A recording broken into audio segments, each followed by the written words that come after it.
আসসালামু আলাইকুম। আজকে আমি একটি দেশি মুরগির কুচে বসাবো।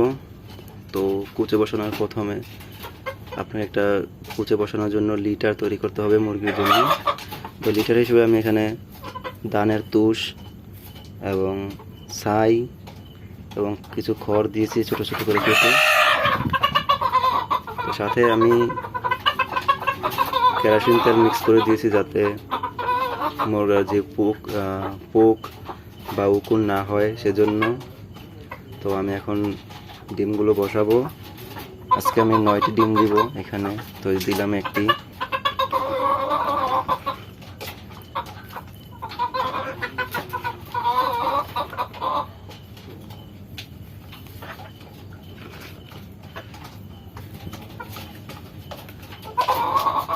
তো 9টি ডিম দিলাম। ডিমগুলো আমার দেওয়া শেষ। এখন আমি মুরগি, দেখুন আমার মুরগিটা হাঁটতেছে, এটা আমি এখন বসাবো।